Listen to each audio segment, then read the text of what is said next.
It's midwinter, 1657. John Washington looks over his ship, which has just run aground off the coast of Virginia. His cargo of tobacco was ruined. John had put his life savings into the voyage, and now it was all lost. The ship could be saved, but the tobacco he planned to sell in England was worthless. John was 24, born in England. His father, a clergyman, had died penniless 5 years earlier. So John faced an agonizing decision. Was he going to go back to England empty-handed, or would he take his chances in the new colony of Virginia? 120 years later, John's great-grandson, George Washington, would become the first president of the United States. Most people, when they study the origins of the United States and colonial period, think about New England. Think about the Pilgrims, think about the Puritans. Most are not familiar with the name of John Washington. He was an immigrant to Virginia.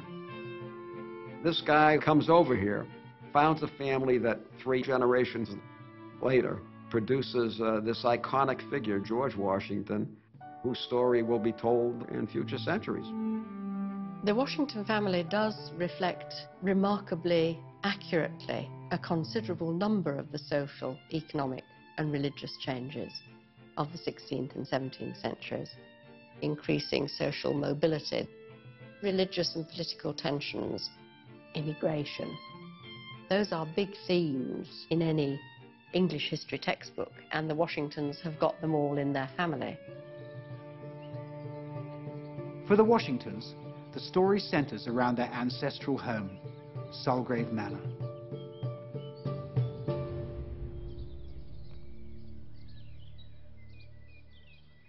The story of the Washingtons at Sulgrave begins with John's great-great-grandfather, Lawrence, the builder of Sulgrave Manor, 150 years earlier. It was the time of Henry VIII, and England was at peace for the first time in 400 years. Lawrence had been offered an excellent job and had moved south from his home in the north of England. He didn't know it then, but this was an opportunity that was going to change his life and his family's fortunes forever.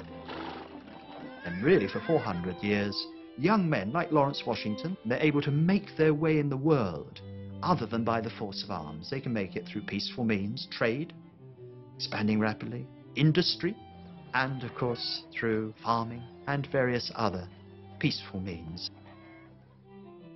The first known reference to the Washington family is actually in the 12th century, based around the village of Washington in northern England.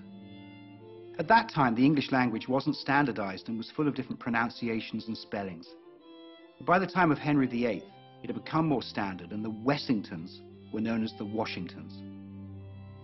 In the 13th and 14th century, people of this class made their livings by fighting. They were knights. And this is why the Washingtons have a coat of arms. The Washington coat of arms, with its stars and its stripes, is something that has very obviously had a big influence on the American flag. The Washingtons gained their coat of arms right back in the first place by valor in battle. And the stars that you see on the shield, of course, are not really stars. It's a reference to the spurs on the boots that were worn by people on top of their horses riding into battle. Now, in the early 16th century, during the peaceful reign of Henry VIII, the Washingtons made their living as caretakers for the estates of rich noblemen. Lawrence was an educated young man, and in his mid-20s had been given the job of looking after the properties of Lord William Parr, who was one of the richest noblemen in England. In 1529, Lord Parr sent young Lawrence 150 miles south to manage his properties near Northampton. Northampton was a busy market town in the centre of the burgeoning wool trade. So Lawrence is well placed at 29 with good contacts, but also extraordinarily well placed because a whole new era in English history was about to open up. prosperity brought tremendous business opportunities for ambitious young men, and thus prospects for social advancement. But within 6 months of coming down, Lawrence decides to leave the employ of Sir William Parr, because when he gets down to Northampton, he discovers that his cousin is actually making a fortune out of the wool trade. So he decides that here's an opportunity to make some real money. Here's an opportunity, perhaps, to drag himself out of the more subservient class to that of the landowning gentry. While he was in Northampton, he seems to have come to a life-changing decision. He left the very safe position he held with Lord Parr. And then he sets himself up as a wool merchant in Northampton itself. At the same time, he married Elizabeth Gough, a rich widow of a wool merchant. He took over her husband's business and became evidently very successful very fast. Lawrence took over not only the wool business Elizabeth had inherited from her late husband, but also his properties in and around Northampton. This advanced Lawrence's social position and brought him into contact with the landholding gentry. And the very next year, in 1532, only having been in Northampton for less than 3 years, Lawrence Washington is voted Mayor of Northampton. So in 1533, his new wife conceives, but sadly both she and the baby die in childbirth. And very speedily, Lawrence married again. And he married another rich widow, Amy Pargeter, who in fact was from a village very close to Sulgrave and had been married to a Sulgrave man. Like Lawrence's first wife, Amy had been married to a prominent wool merchant. So Lawrence continued to expand both his landholdings and his business connections. If there isn't a man who isn't an opportunist as Lawrence Washington, there never will be. I mean, there he is, he's already got a terrific post in one of the richest families of England, and yet he sees an opportunity to make even more money, and he grabs it. And in 3 years, he's wheedled his way into a society that he's never been involved in. He obviously had charm, he obviously had a personality. I think you've got to see him as somebody who always had the eye for the main chance. That's why he succeeds. Lawrence was fortunate because his younger brother Thomas had also entered the wool business. And Thomas had moved to Belgium to become head of the Wool Merchants Association in Antwerp. And from that position, he was able to give Lawrence valuable inside information about the trade in wool between England and Europe, and so advance his business interests. So you can almost see that between the Washingtons producing wool and through that link now with the port of Antwerp, you've almost got the mafia of the wool trade, bringing in quality goods from Europe so that they could enjoy a lifestyle the like of which they've not had before.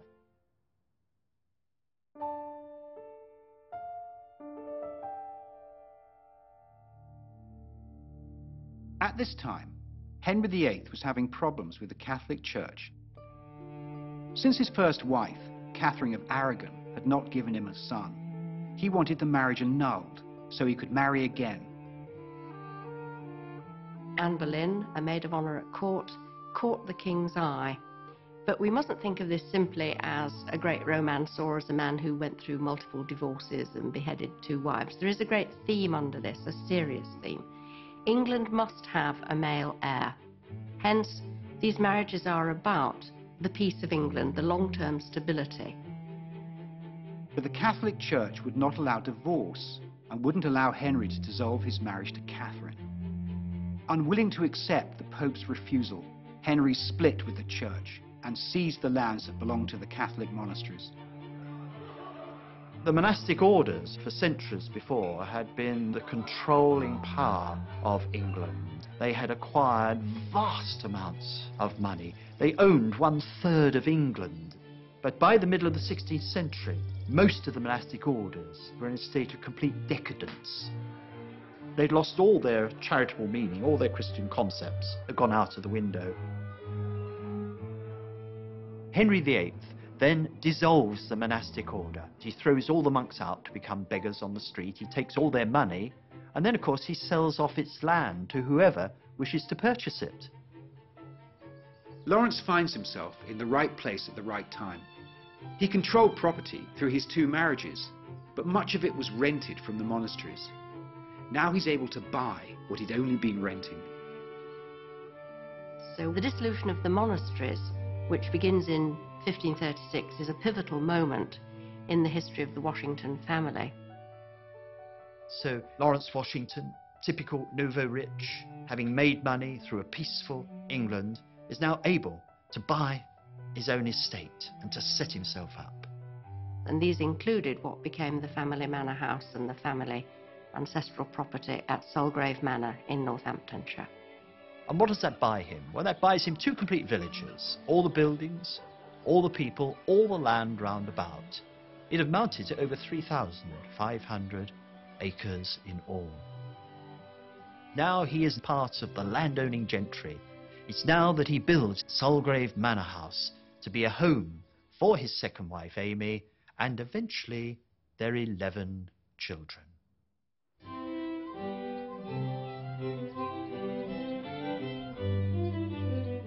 The building of Sulgrave House is in itself very, very typical of houses of this date and type. It's very much what you would expect of the house built by somebody who was wealthy but not super rich, somebody doing okay. When Lawrence came here, he probably built a relatively small house. And as the family grew, and more importantly as his wealth grew, he was able to add more and more rooms.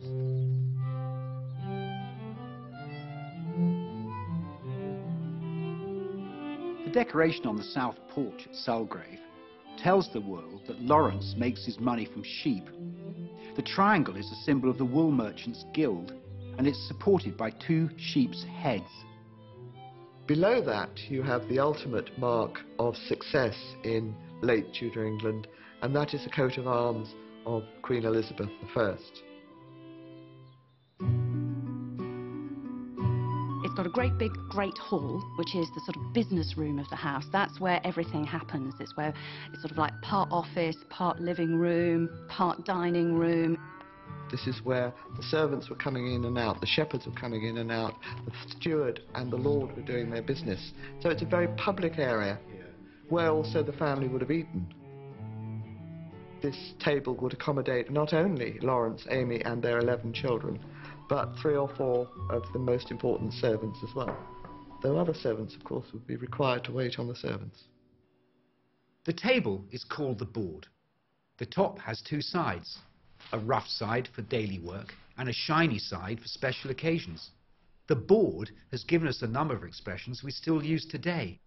For instance, if your host didn't think well of you, your meal would be served on the rough side of the board, and you'd have the tables turned on you. And sitting around the board, everyone would be on benches and stools, except the most important person, who would be given a proper chair.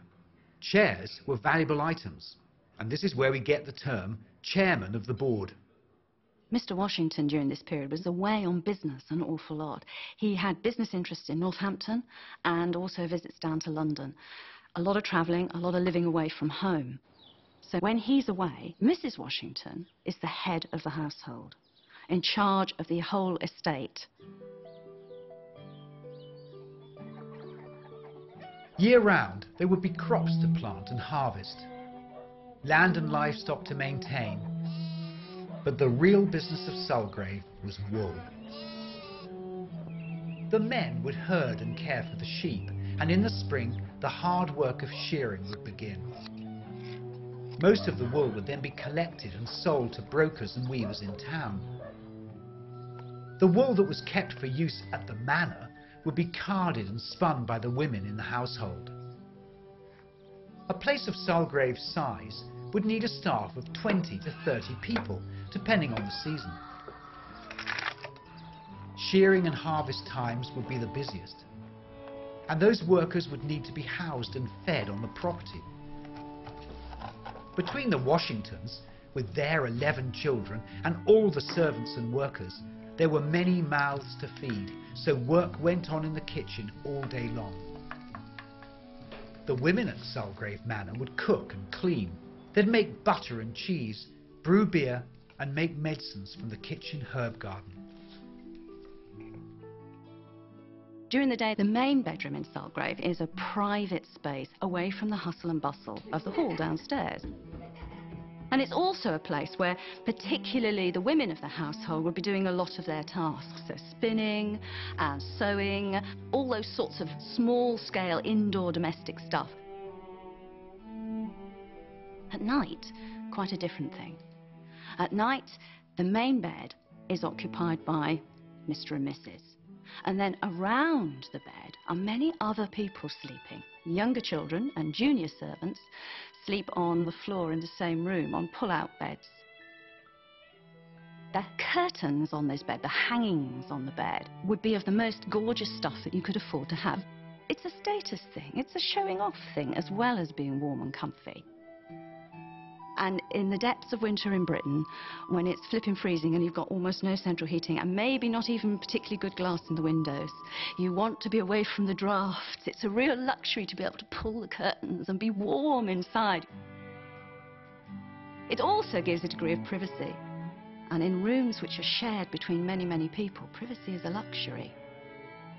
So using textiles, embroideries, is part of the sort of armoury of getting on in the world, putting on a good show so that everything's, I see the Washington family are doing all right. Entertaining at Sulgrave is an important part of life. In Tudor England, you're always making connections, both for business and to find good matches for your sons and daughters. And those connections may bring you closer to nobility or even royalty. And entertaining on a lavish scale shows others you're financially stable. They're aiming at making people think that they're credit-worthy. That's particularly important. This is a world before proper banking. So if you want to have a loan, people have to believe that you're going to be able to pay it back. So if you put on a really good display of being, we're doing all right, thank you very much, people think, oh, it's safe to loan them money. They'll be all right to do business with, because I'll get my money back. So actually, from a business point of view, keeping up appearances had a lot of usefulness to it. The children at Sulgrave were taught to read and write, usually by tutors who travelled from house to house. R first, so down at the bottom here. So there were a lot of people who had a bit of education, who nonetheless couldn't write, but could just about read. Enough to read the Bible. And that, of course, was the main point. Start from there. So in Sulgrave, the chances are that probably about half the people in the house could read and write, to some degree, to some level. Very well done. When Lawrence and Amy moved to Sulgrave, the property included the church of St. James the Less, which was built in the 1300s and still stands today. It was at this church that the Washington family worshipped. Many of them were married and buried there as well. As Lord of the Manor, Lawrence had the Washington family pew in the front of the church, closest to the altar. Lawrence, Amy and their eldest son Robert are buried in a tomb at the foot of the pew. And attached to the tombstone are brass plates representing Lawrence, Amy and their 11 children. It's worth remembering that the English parish church in the 16th century serves as parish hall, meeting place, centre for family occasions like baptisms, marriages, funerals. The church is very much the centre of community life and not just a place of religious worship.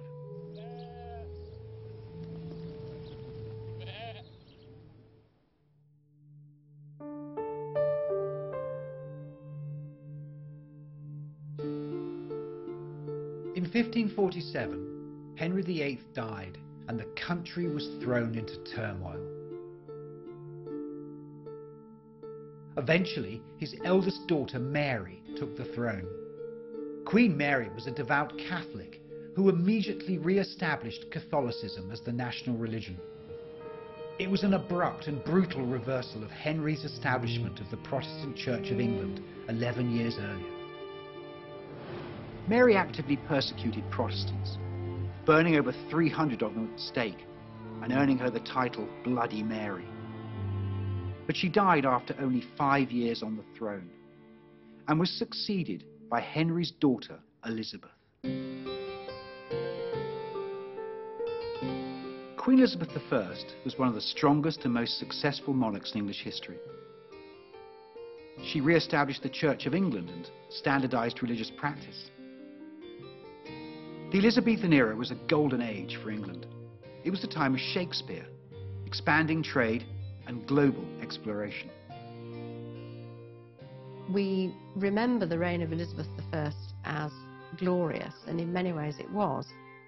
Navigational skills, maritime skills, familiarity with Atlantic waters, all that is increasing very considerably across Elizabeth's reign. And without that background, the founding of colonies like Virginia or Massachusetts would scarcely have been possible. Lawrence Washington's family and fortunes grew during Elizabethan times, and surprisingly all of his 11 children survived into maturity. In Tudor times, between 1/3 and 1/2 of children died before they were 5, so the Washingtons were of hardy stock. And Lawrence himself died when he was 84, which was unusually long-lived. In his efforts to settle his family, Lawrence was relatively successful. All of his daughters were well married off to people of wealth and standing commensurate to Lawrence's at the time, and his sons were, as was normal, put into different trades.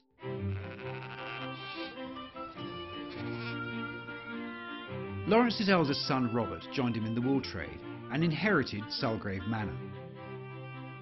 He married the heiress Elizabeth Light, and she brought more land into the Washington family. Marrying well was the key for success in any family in Tudor England. And not only were the Washingtons marrying into families associated with overseas trade, important mercantile families, they also managed to marry into court life. Through these marriages, they gain contacts which grant them special favours at court. Several are awarded knighthoods, and one grandson acquires lands that include the ancient monument at Stonehenge. Queen Elizabeth was succeeded by her nephew, King James I, who continued to expand England's prosperity. The first successful English colony in America, called Jamestown, was founded in Virginia in 1607. In 1620, pilgrims on the ship Mayflower landed at Plymouth Rock in Massachusetts. But James fought with Parliament. Parliament controlled taxes and did not approve of his extravagant spending. James managed to keep the conflict under control, but when he died after a 22-year reign, his son, King Charles I, was faced with the same problem: a parliament that refused to let him spend as he pleased.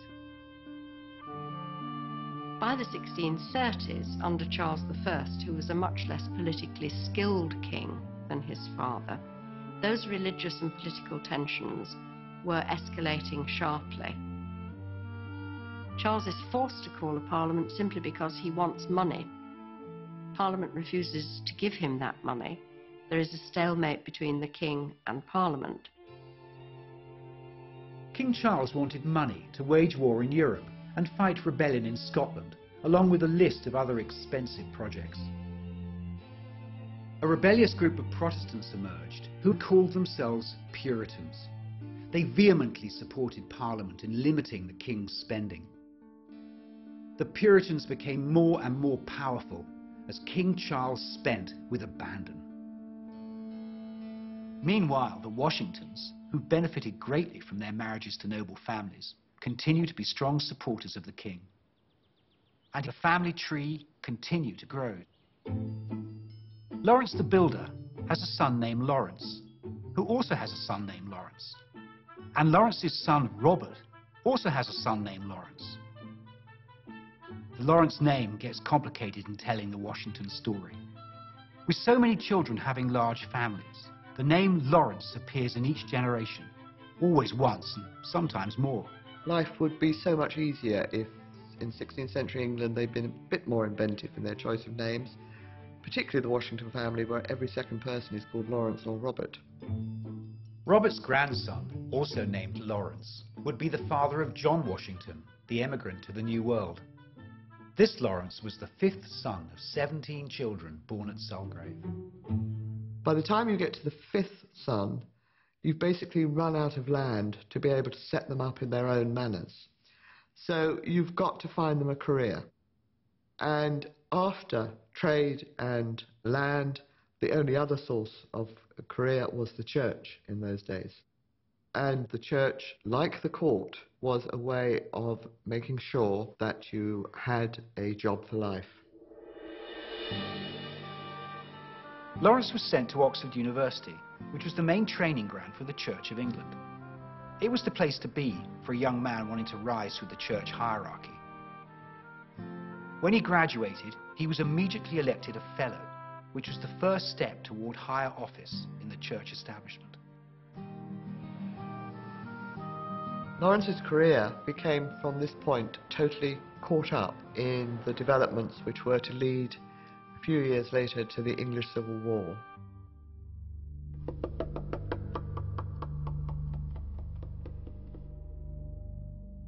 King Charles vigorously suppressed the increasingly militant Puritans because they supported Parliament. His main agent was the Archbishop of Canterbury, the brilliant but manipulative William Laud. Laud came from a lower middle class family. He'd made his way by his brains through the University of Oxford. A formidable, highly intelligent, dislikable man. That's clearly how he struck a great many people. Laud's personal agenda was to shape a generation that will take over the Church of England. And through Oxford, he has a big chance of doing so. Besides being leader of the Church of England, William Laud was Chancellor of the University of Oxford. And with King Charles I's active support, he used his position at Oxford to weed out Puritan sympathisers.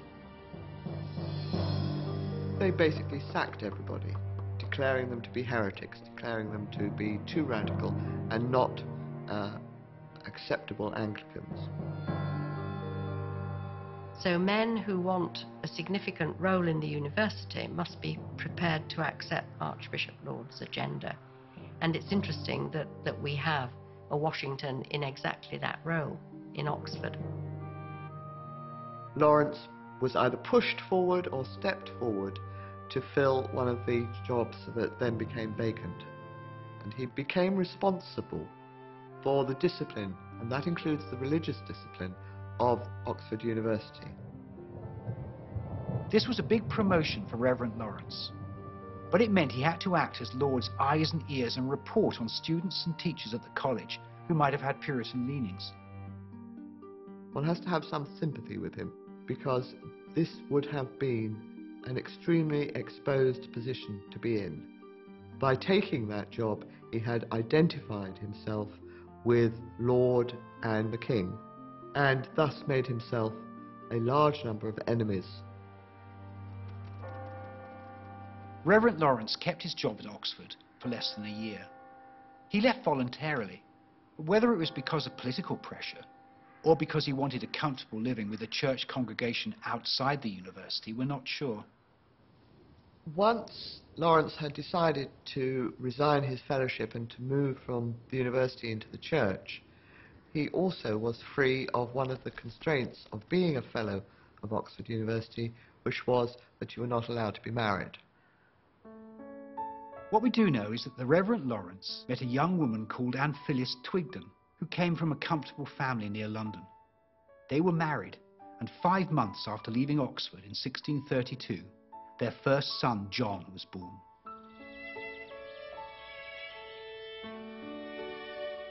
Having served Archbishop Laud well in Oxford, Lawrence was given the position of rector in the town of Purley.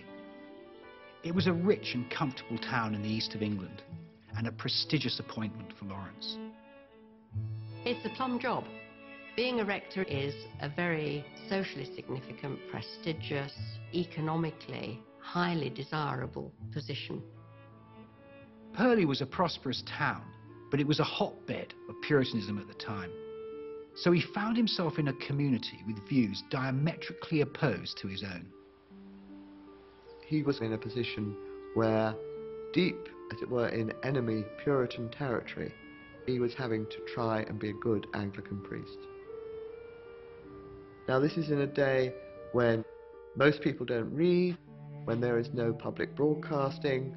The only voice that you can guarantee every person in England would hear at least once a week is the voice of the vicar.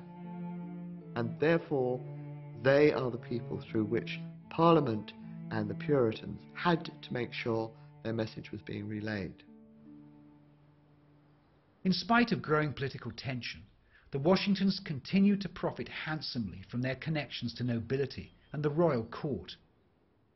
Two of Reverend Lawrence's brothers were knighted, and his nephew Henry became a captain in the King's army. But the country was headed for civil war.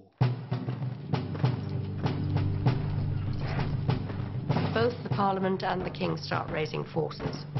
The kingdom is divided. Almost every village finds itself divided. Men have to ask themselves, which side are you on? Recruiting is widespread across the whole country. The Washingtons were strongly on the Royalist side, and in 1642, in what was to be the first battle of the Civil War, the parliamentarians faced the Royalist forces across the field at Edge Hill, and the Reverend Lawrence's nephew, Henry, was fighting on the King's side. In the Civil War, the Washingtons were very involved physically in providing soldiers and being on the battlefields themselves. They were involved in the very first battle of the Civil War, which took place just 15 miles from Sulgrave at Edge Hill.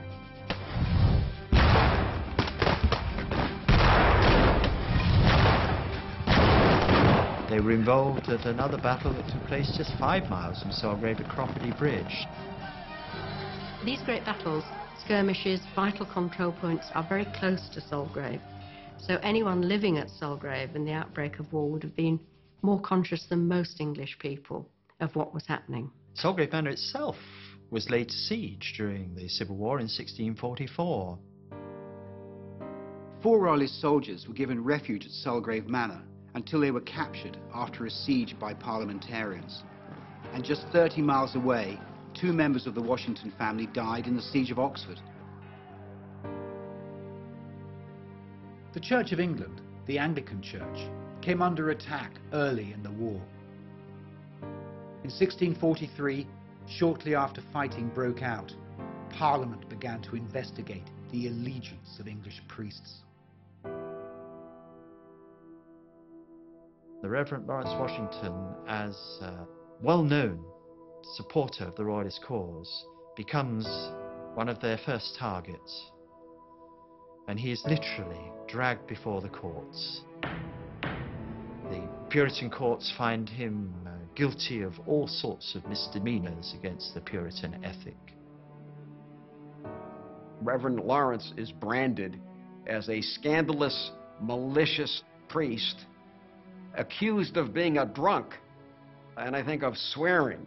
And I don't think those charges are credible. I think he's removed mainly because he's part of the established church that the reformers want to get at. So there you have the Reverend Lawrence, aged 41, the father of 5 children, had been living a very comfortable life up until this point, suddenly suffering a complete reversal of his fortunes in the English Civil War. The Rev Lawrence was thrown out of his comfortable position at Purley. He became so impoverished that his wife and their 5 children had to move back to her parents' home near London.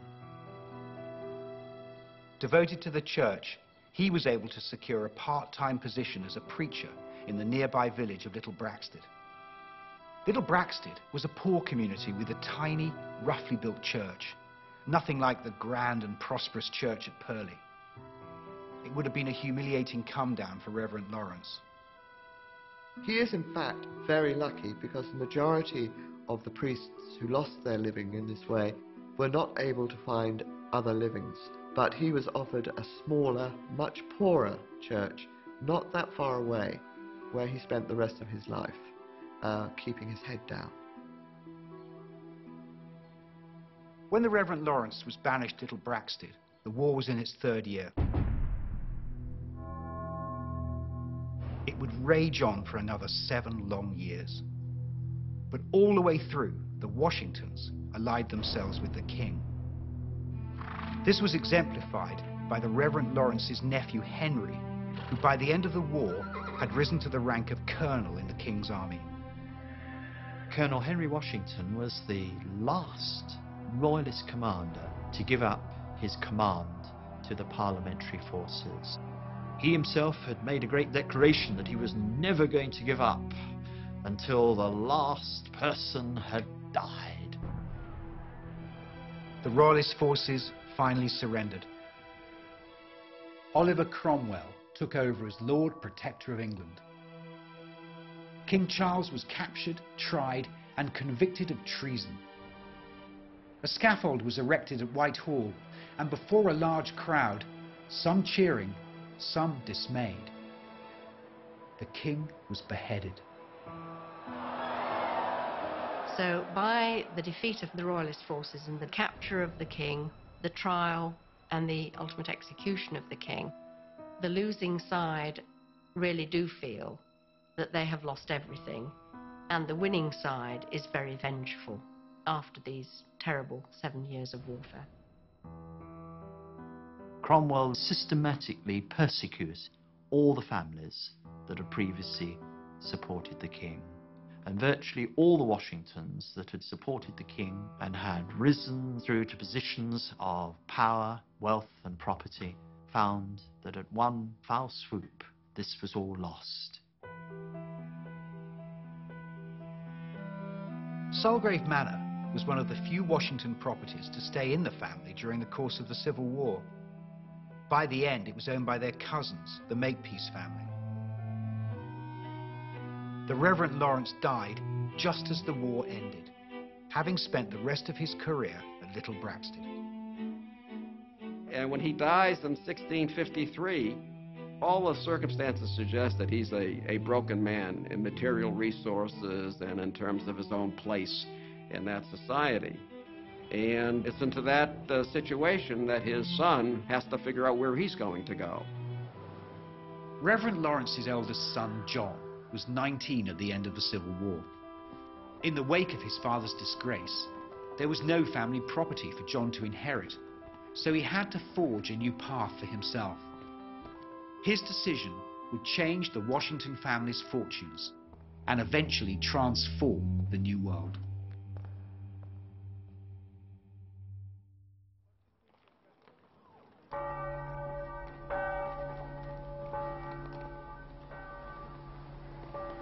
London after the Civil War was a burgeoning centre of finance and international trade. It was a magnet for ambitious young men from good families who had not inherited property and were looking to make their way in the world.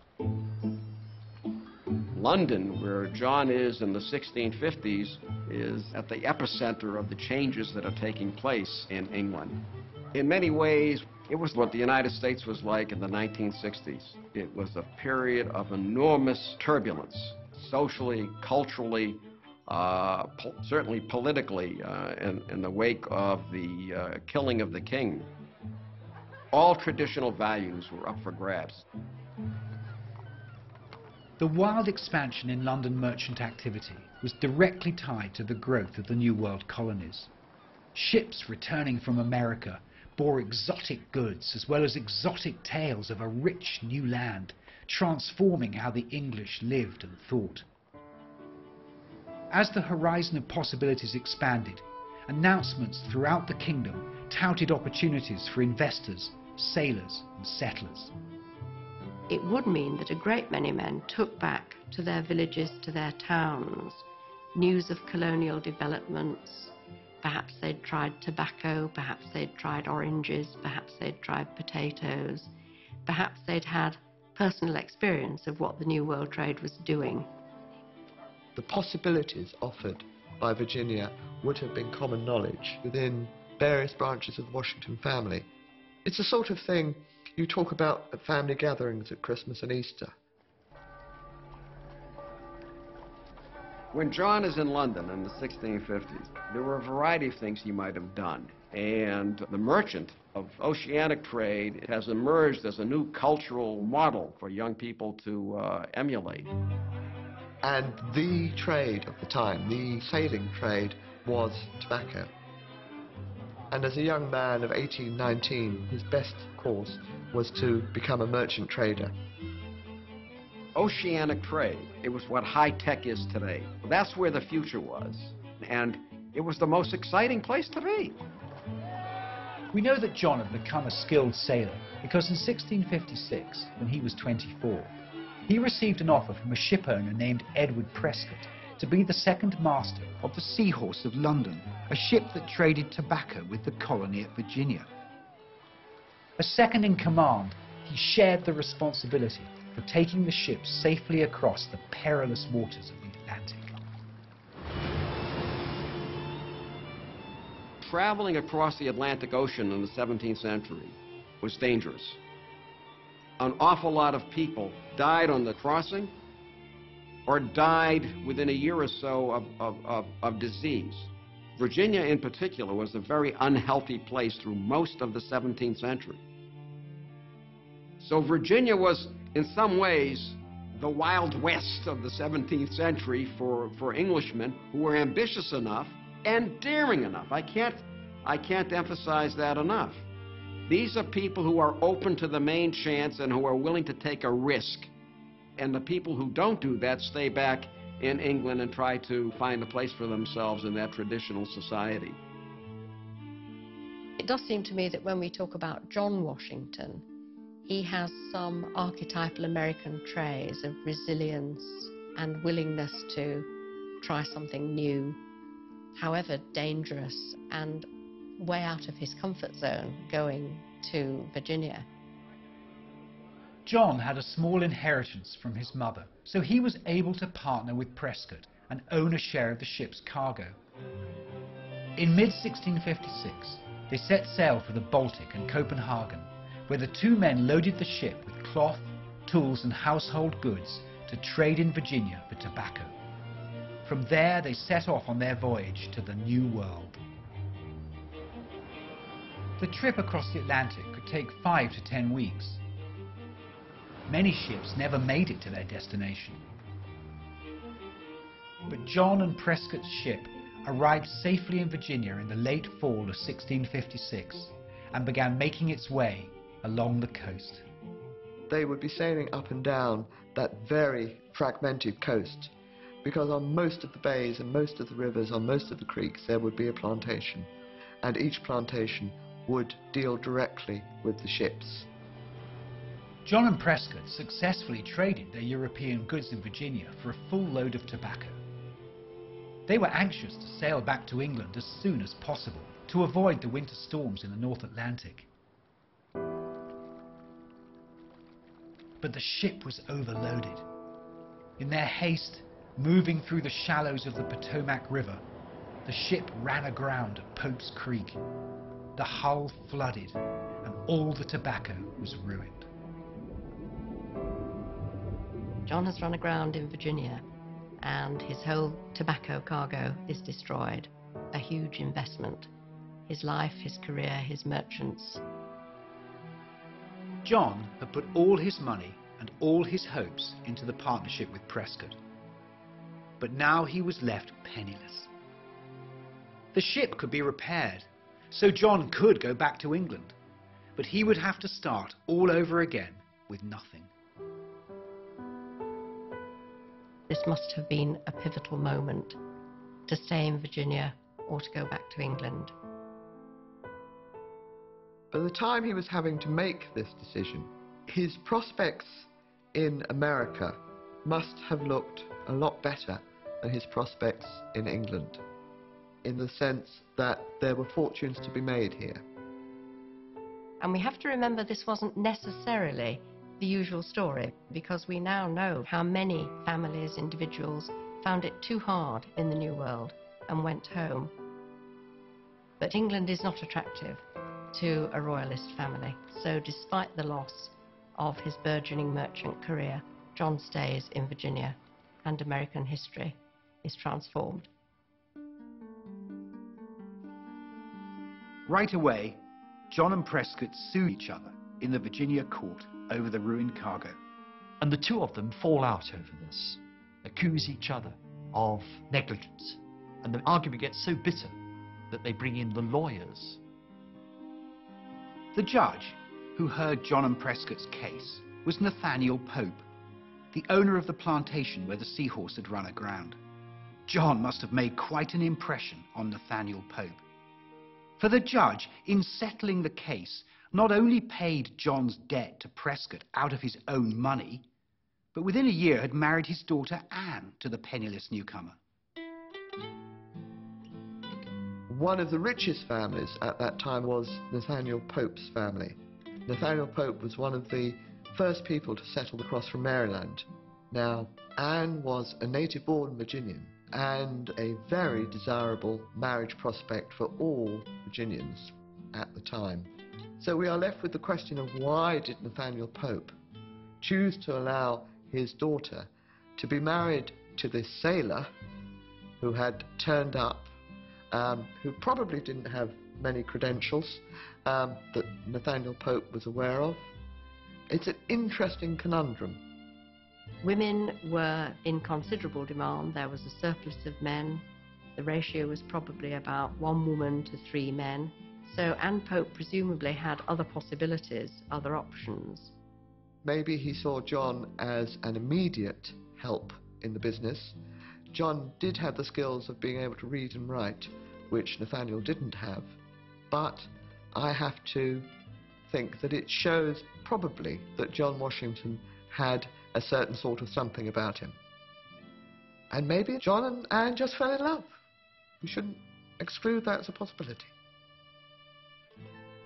Pope gave the new couple a generous wedding gift of 700 acres at Mattox Creek near his own home. And John partnered with Pope, growing tobacco and trading with the English ships. And over the next 10 years, through shrewd investment, the men grew their land holdings to 5,000 acres, which included Mount Vernon, that was to become George Washington's own home. I think the importance of Washington's story is it illustrates how the immigrants who founded families in the 17th century nurtured a culture of commerce that influenced their sons, grandsons, and great-grandsons. John's younger brother Lawrence moved to Virginia from England in 1659 to join him in his business. Their sister arrived in 1679. John became a judge and was later elected to the House of Burgesses, which was the council that represented Virginia to the King in England. John's son and grandsons followed in his footsteps, accumulating land and becoming leaders in the colony. And within 3 generations, the wealth power of the Washingtons grows and grows and grows, until in 1732, at that self-same spot, Pope's Creek in Virginia, is born George Washington, who becomes obviously the first president of the United States. And it seems that the Washingtons' establishment there and their expansion there replicates almost directly the establishment of the wealth of the Washingtons in Tudor England by his 5 times great-grandfather Lawrence Washington.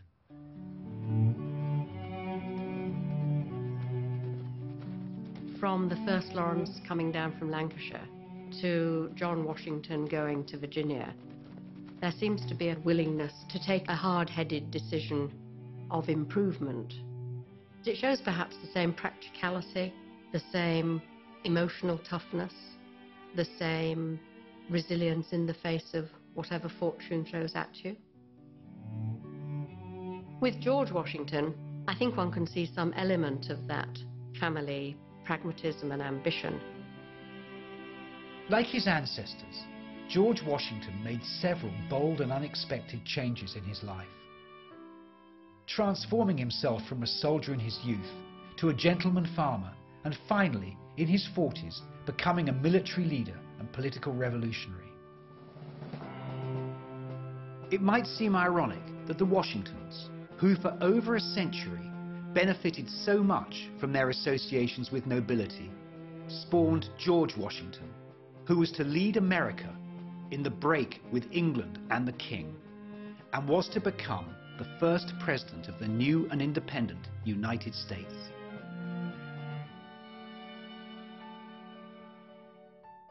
Sulgrave Manor House represents the culmination of the career of Lawrence Washington, an individualist. And of course, surely that is what the American nation was founded on, giving each individual the opportunity of making their life something more than it had been in the past. A new world, the new world.